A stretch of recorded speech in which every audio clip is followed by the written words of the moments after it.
Hello student, आज अपन matrix topic को start करने वाले हैं। ये अलजेब्रा के अंदर अपने पास दो टॉपिक है, मैट्रिक्स और डिटरमिनेंट। उनमें से अपन मैट्रिक्स टॉपिक को आज स्टार्ट करते हैं। मैट्रिक्स टॉपिक बेसिकली एक अपने लिए अलजेब्रा के अंदर डिटरमिनेंट को अलग करें तो ये एक टॉपिक ऐसा है जिसके अंदर अपने को मार्क्स मिल सकते हैं आसानी से। तो ये आसान टॉपिक है। मैट्रिक्स के अंदर जो क्या होता है, ये एक तरीके का अरेंजमेंट होता है। मैट्रिक्स एक अरेंजमेंट है ओनली, किसका? ऑब्जेक्ट्स का, नंबर्स का। तो ये एक रेक्टेंगुलर अरेंजमेंट होता है ऑब्जेक्ट्स का, मतलब चीज़ों को अच्छी तरीके से व्यवस्थित करने के लिए, अरेंज करने के लिए इस टॉपिक के द्वारा बहुत सारे कंसेप्ट बनाए गए हैं। तो इसके अंदर सबसे पहले तो अपन इसके डेफिनेशन की बात करें तो डेफिनेशन के अंदर क्या है कि कुछ ऑब्जेक्ट्स हैं अपने पास, उनको अपन एक अच्छे से रो और कॉलम में अरेंज करना चाहते हैं, तो वो सारा सिस्टम ही क्या है? मैट्रिक्स है। जैसे अपन जो बहुत सारी लाइब्रेरीज होती हैं उनके अंदर स्पेशल टाइप की बुक्स वगैरह सब एक ही रैंक में इस टाइप से रो और कॉलम में रखी होती है, वो भी एक तरीके का मैट्रिक्स होता है, वो भी एक तरीके का अरेंजमेंट होता है। वो रेक्टेंगुलर अरेंजमेंट के फॉर्मेट में है तो अपन उसको मैट्रिक्स बोलेंगे। ठीक है, तो इसके अंदर कुछ डेफिनेशन है वो अपन लिखते हैं अभी। तो सबसे पहले अपन इसके अंदर इसके डेफिनेशन में लिखते हैं, इट इज अरेंजमेंट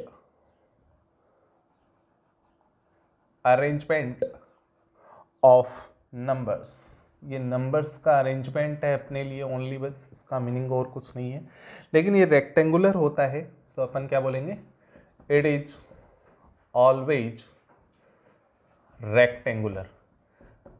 रेक्टेंगुलर होता है, रेक्टेंगल को आप जानते हो, जैसे इस फॉर्मेट में, इस टाइप का फॉर्मेट होता है रेक्टेंगल, इस फॉर्मेट में होता है। ठीक है, उसके बाद में अपन इसको देखते हैं कि जैसे कोई भी मैट्रिक्स है उसके अंदर कुछ रो होंगी, रो का मतलब हॉरिजॉन्टल लाइंस, और कुछ कॉलम होंगे और उनका जो इंटरसेक्शन पॉइंट होगा वहाँ पे अपना वो नंबर या ऑब्जेक्ट रखा हुआ होगा।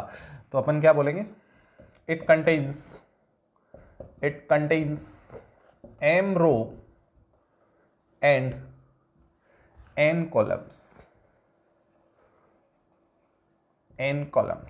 and intersection of row and column is called element।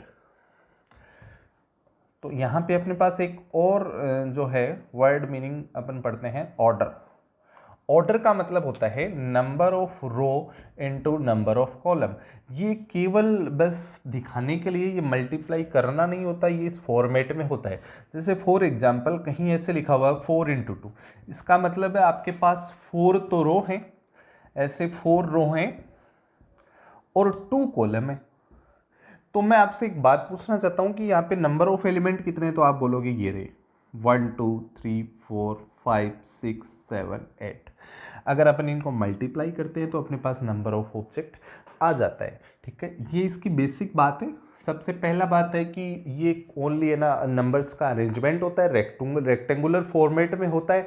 इसके अंदर m रो और n कॉलम होते हैं, और जहाँ पे रो और कॉलम का इंटरसेक्शन होता है उसको अपन क्या बोलते हैं? एलिमेंट बोलते हैं। और रो और कॉलम को मल्टीप्लिकेशन के अंदर लिखना इसका ऑर्डर होता है। ठीक है, इतनी बातें आप समझ गए होंगे। इसके बाद में अपन आगे स्टार्ट करते हैं। इसके अंदर इसको डिनोट किस टाइप से किया जाता है, इसको डिनोट करने का तरीका अपन यहाँ पे देखते हैं। तो यहाँ पे अपन देखते हैं, इट इज डिनोटेड बाय, या तो इस ब्रैकेट का यूज करते हैं या अपन इस टाइप के ब्रैकेट का यूज करते हैं। इस टाइप के ब्रैकेट के अंदर जैसे कुछ भी लिखा हुआ है 1 2 3 4 5 6, तो इसका मतलब 2 रो हैं और 3 कॉलम है। ऐसे आप इसमें भी लिख सकते हो 1 2 3 4 5 6, तो ये 2 रो होंगी और 3 कॉलम होंगे। जो हॉरिजॉन्टल लाइन है वो रो को रिप्रेजेंट कर रही है और जो वर्टिकल लाइन है वो कॉलम को रिप्रेजेंट कर रही है। ठीक है, ये इसको डिनोट करने का तरीका हो गया। आप अब यहाँ पे एक डिफरेंस आता है अपने पास, difference between matrix and determinant. आप डिटरमिनेंट वर्ड से पहले इंट्रोड्यूस हो चुके होंगे। मैट्रिक्स एंड डिटरमिनेंट, डिटर्मिनेंट जो होता है, डिटर्मिनेंट मैट्रिक्स का ही एक पार्ट होता है, लेकिन इसके अंदर कुछ बातें होती है। मैट्रिक्स अरेंजमेंट होता है और ये एक वैल्यू होता है। मैट्रिक्स ओनली अरेंजमेंट है और डिटर्मिनेंट एक क्या होता है, वैल्यू होता है। ये इनके बीच में मेजर डिफरेंस है। दूसरा डिफरेंस, मैट्रिक्स रेक्टेंगुलर होता है और डिटर्मिनेंट ऑलवेज स्क्वायर होता है। मतलब मैट्रिक्स स्क्वायर हो सकता है लेकिन डिटर्मिनेंट 100% क्या होता है, स्क्वायर होता है। तो ये दो अपने पास डिफरेंस है, इनको लिख लेते हैं। फर्स्ट डिफरेंस है determinant is always square but matrix is square और रेक्टेंगल मीन्स रेक्टेंगुलर। सेकेंड अपने पास पॉइंट आता है कि matrix is a arrangement only. Matrix is arrangement only, मतलब इसका कोई वैल्यू नहीं होता, but determinant is value. Determinant का एक वैल्यू होता है, जबकि मैट्रिक्स ओनली अरेंजमेंट है।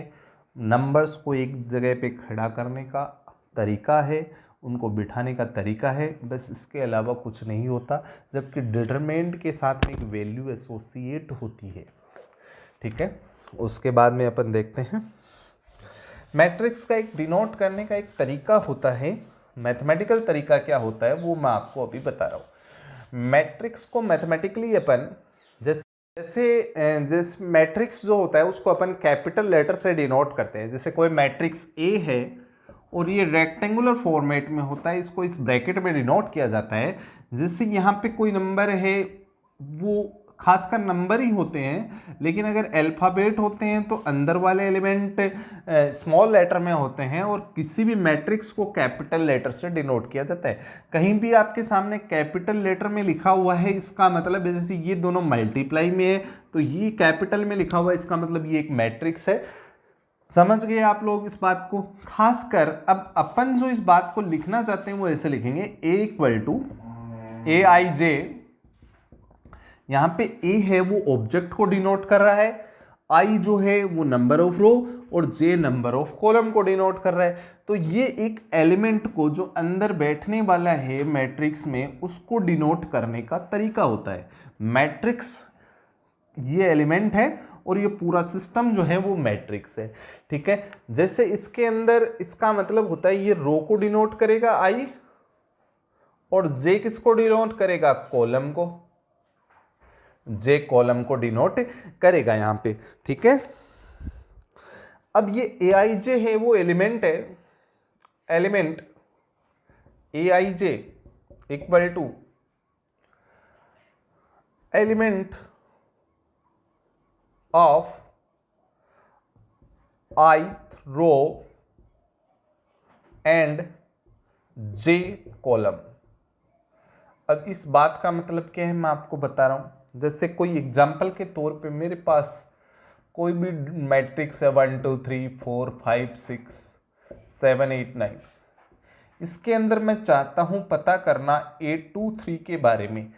तो ये जो पहला एलिमेंट है वो रो को बताएगा, सेकंड रो में जाना है मेरे को, मैं चला गया, और थर्ड कॉलम में पहुंचना है।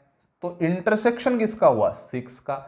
तो ये अपना इसका आंसर 6 हो जाएगा, वो एलिमेंट 6 है। 8 2 3 का वैल्यू अपने पास कितना हो गया, 6। कल को मैं पूछता 8 3 2 कितना है, तो आप थर्ड रो में जाओगे और सेकंड एलिमेंट पे चले जाओगे, तो वो अपना आंसर 8 हो जाएगा। ठीक है, ये बात आप समझ गए होंगे। ये मैट्रिक्स के बारे में नॉर्मल फिनोमिना है।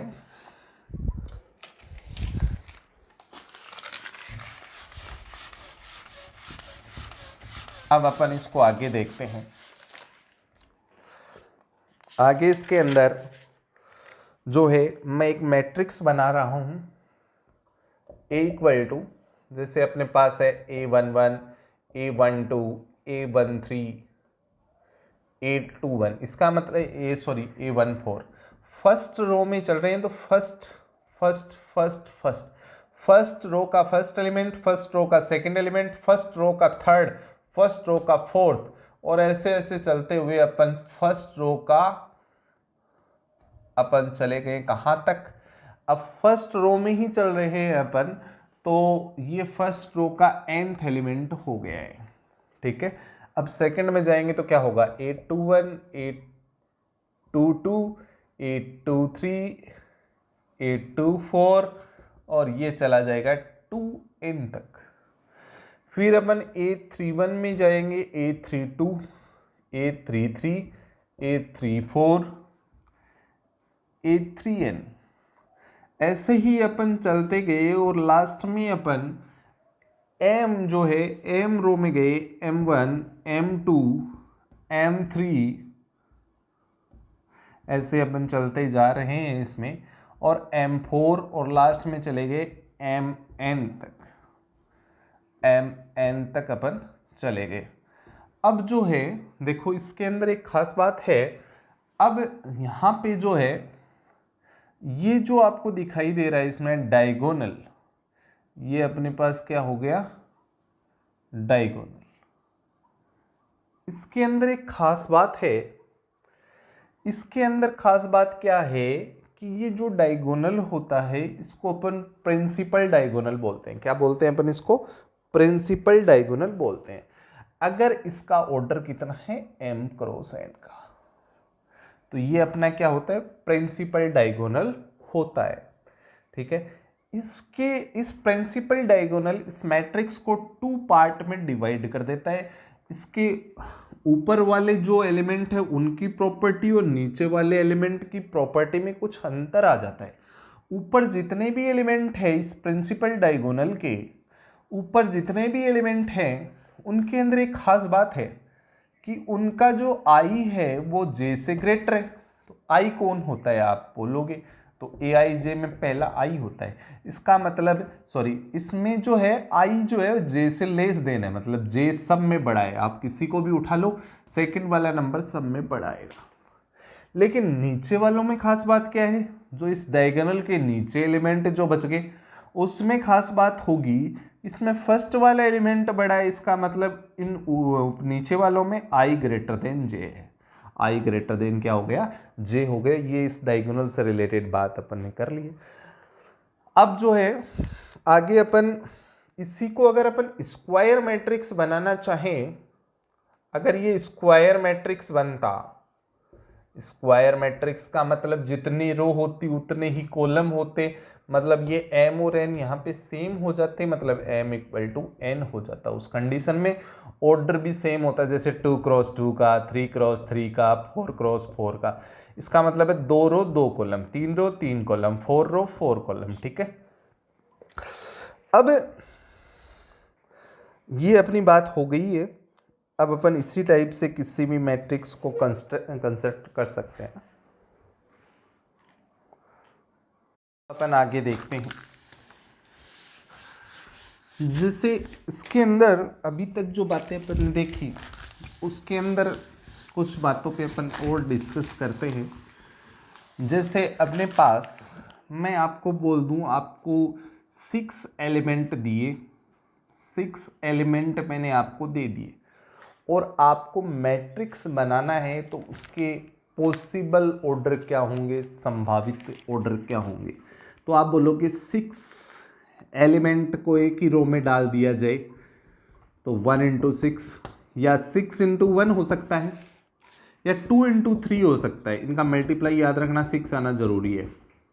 मतलब 2 रो में 6 एलिमेंट है, 2 रो बना दो, 3 3 हो जाएंगे, या 3 इंटू 2। तो ये 4 कंडीशन पॉसिबल है, इन सब का मल्टीप्लाई 6 आ रहा है। अगर कल को मैं बोलता हूँ कि एलिमेंट अपने पास 8 है, तो आप बोलोगे 1 इंटू 8, 8 इंटू 1, और 2 इंटू 4, 4 इंटू 2, उसके अलावा कोई नहीं बनेगा। तो ये आपके ऑर्डर बन सकते हैं।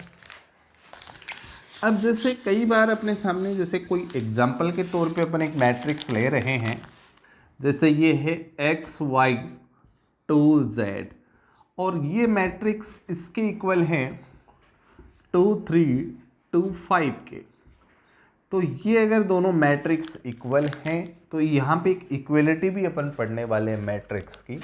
अगर ये इक्वल हैं तो इनके कॉरस्पॉन्डिंग एलिमेंट भी इक्वल होंगे, मतलब x का वैल्यू कितना हो जाएगा 2, y का वैल्यू कितना हो जाएगा 3, ऐसे ही 2 2 के इक्वल है ही, और z किसके इक्वल हो जाएगा 5 के इक्वल। ये इक्वलिटी ऑफ मैट्रिक्स है, इसको अपन ज़्यादा डिस्कस नहीं करेंगे, बस नॉर्मली मैंने आपको बता दिया है, ठीक है। अब जो है अपन अब यहाँ पे एक एग्जाम्पल अपन और डिस्कस करते हैं। जैसे यहाँ पे अपने पास x square y square z square और ये टी स्क्वायर, और यहाँ पे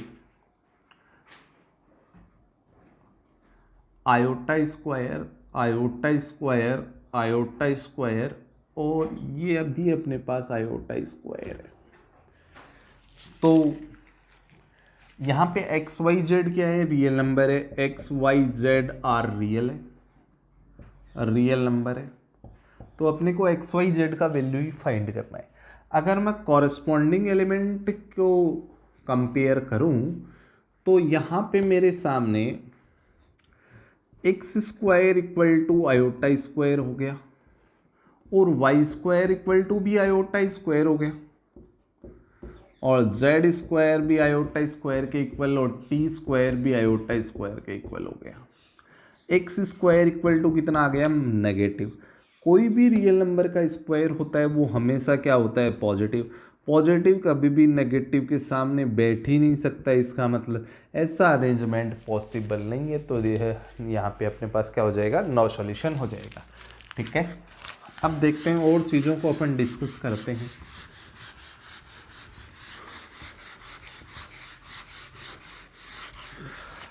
अब सबसे पहली बात आती है कि कुछ टाइप ऑफ मैट्रिक्स को अपन डिस्कस करते हैं। टाइप ऑफ मैट्रिक्स को अपन 3 पार्ट में डिवाइड करके पढ़ने वाले हैं। पहला पार्ट पढ़ा रहा हूँ, उसके बाद में अपन सेकंड पार्ट में, और फिर थर्ड पार्ट में हायर जो मैट्रिक्स के टाइप में देखेंगे, जैसे इन्वोलेटरी, पीरियोडिक मैट्रिक्स। अभी तो नॉर्मल मैट्रिक्स के बारे में अपन पढ़ने वाले हैं, टाइप ऑफ मैट्रिक्स।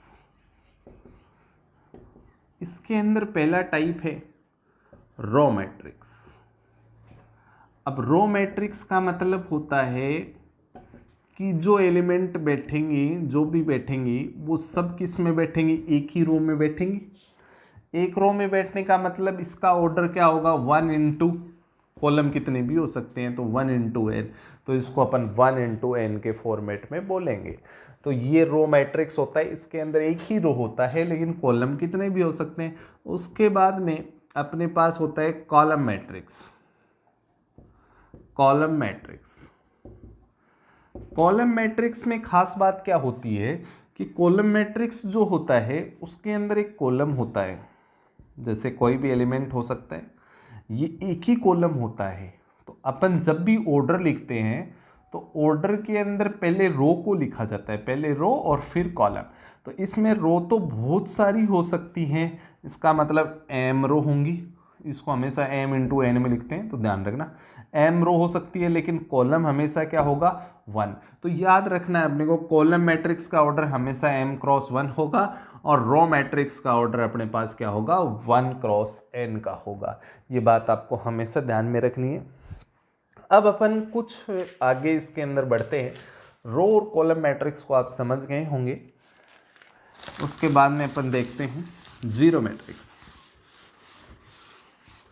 उसके बाद में थर्ड नंबर पे अपने पास आता है जीरो मैट्रिक्स। जीरो मैट्रिक्स के अंदर खास बात होती है कि इसके अंदर जो भी एलिमेंट है वो सारे जीरो होते हैं। जैसे 1 एलिमेंट का सिंगलटन मैट्रिक्स दिखाता हूँ जिसमें ओनली 0 एलिमेंट है, या ऐसे भी हो सकता है, ये भी मैट्रिक्स है, 0 एलिमेंट है, और ये भी मैट्रिक्स है। तो ये सारे एलिमेंट हैं, इनके सारे एलिमेंट ही 0 हैं, तो इनको अपन क्या बोलेंगे, जीरो मैट्रिक्स ही बोलेंगे, ठीक है। नॉर्मली ये बातें हो चुकी है अपनी। अब उसके बाद में एक इम्पोर्टेंट बात आ जाती है, trace. Trace trace of matrix, matrix का ट्रेस। अपने पास कोई भी स्क्वायर मैट्रिक्स है, स्क्वायर मैट्रिक्स। अब सबसे पहले स्क्वायर मैट्रिक्स से आपको इंट्रोड्यूस करवाना पड़ेगा। स्क्वायर मैट्रिक्स के बारे में इतना ही ध्यान में रखना है कि जितनी रो होंगी उतने ही कॉलम होंगे। जैसे एग्जाम्पल के तौर पे बनाता हूँ 3 4 5 6 7 8 9 1 2, ये एक स्क्वायर मैट्रिक्स है। तो कैसे हैं, क्योंकि इसमें कितने रो हैं, 3 रो हैं और 3 कॉलम है। तो स्क्वायर मैट्रिक्स के लिए ट्रेस निकलता है। ट्रेस का मीनिंग होता है sum of element present on principal diagonal. Principal diagonal जो है, प्रिंसिपल डायगोनल फर्स्ट से स्टार्ट होकर लास्ट पे टच करता है, ये ध्यान में रखना। डायगोनल बहुत सारे होते हैं लेकिन प्रिंसिपल डायगोनल मैट्रिक्स में एक ही होता है। तो जो ये प्रिंसिपल डायगोनल के जो एलिमेंट है, अगर अपन सम कर देते हैं तो वो अपने को ट्रेस को रिप्रेजेंट करवाएगा। जैसे trace of matrix this is equal to sum of element present on principal diagonal are equal to 10। तो ये अपने पास ट्रेस निकल गया। ट्रेस के लिए आपको ये ध्यान में रखना पड़ेगा कि उसको स्क्वायर मैट्रिक्स होना कंपलसरी है, अदरवाइज ट्रेस डिफाइन नहीं होगा। ठीक है,